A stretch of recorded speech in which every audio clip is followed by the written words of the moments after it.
What's going on, guys, and welcome back to Baker's DIY Lifestyle. So in today's video we are working on a project for a house that is getting ready to be put on the market, and this guy added a carport to the back of his house.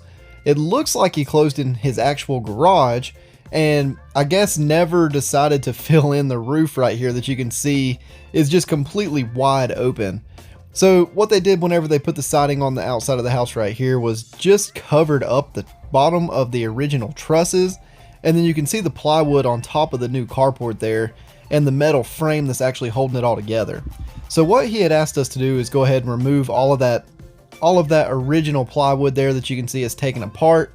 We had to cut a bunch of it back in order to get those boards actually away from the house so that we could run the new plywood sheets up.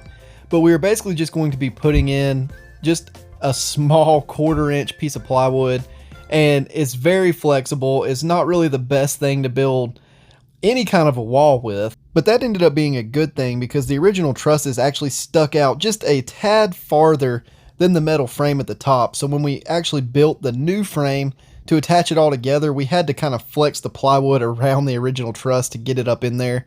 But you guys will see that entire process through the video here. And right here you can see is where the actual plywood was getting caught up under the new roof, and we couldn't get it pulled down, so we ended up having to get out the multi-tool, cut a little section of that back, and just start from there. But with that, I'm going to let the video play out a little bit. I'll come back in and explain some of it as we get going, but hopefully this will show you guys how you can close in a carport if you decide to add one to your house, or maybe just give you some ideas, or just enjoy watching the construction being done.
So right here, what you guys are seeing is me framing in the new support where we're actually going to nail the plywood into. So what we had to do was create basically a frame right behind that metal piece so we could run the plywood up to it, nail it into the surface, and give it a solid mount to go to. So you saw me with the sawzalls there. The carport frame, the pieces of wood were actually sticking about 6 to 8 inches into the old garage. So we had to cut that flush with the metal so that the plywood would run right up behind that as well. And you can see here with our first piece, we got the top of it cut, we slid it up into place, and it actually worked out really good. So we were able to shoot it right into the original truss. We were able to shoot it at the top right up against the new frame that we created. And then as we start adding pieces in, you'll see us scab in some other additional frame support as we start putting the other pieces of plywood against each other. But this job actually went a lot smoother than we thought it was going to. Even with stuff being a little bit out of square, we were able to get it back in, cut it out nicely, and really you couldn't see many seams by the time we were done with it. So one thing you'll see me do in the next scene coming up right here is you'll see me put in a piece of board in the middle of the plywood and down towards the bottom. And what that allowed me to do was shoot each piece of plywood into that little strip of wood, and that way it would keep the plywood flush together. That way you wouldn't see a seam like going up and around where we had to bend it across the original truss.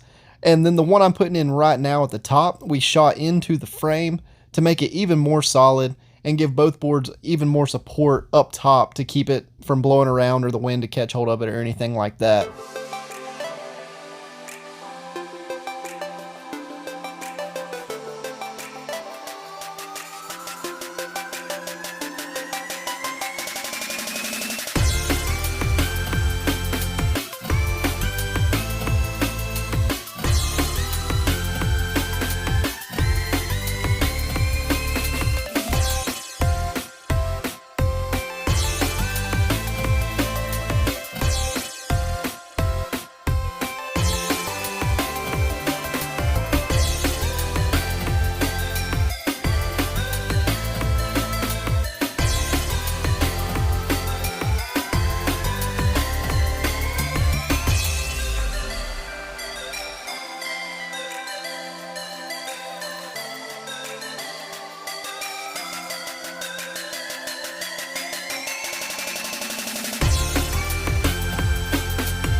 So this is the last piece you guys are going to get to see of us putting together this frame on the inside.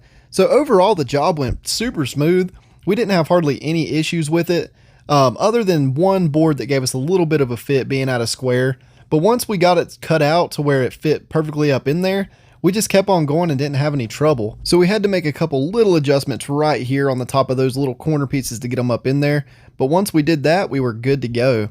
The last thing they wanted us to do was go ahead and close in the original part of the roof where the carport went underneath the original house. So we just measured that out, cut out a couple pieces of scab board, put them up in there and closed that in really good.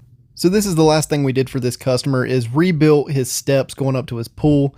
But I don't have any film of that because all of my GoPro batteries died and I was not prepared with any extra.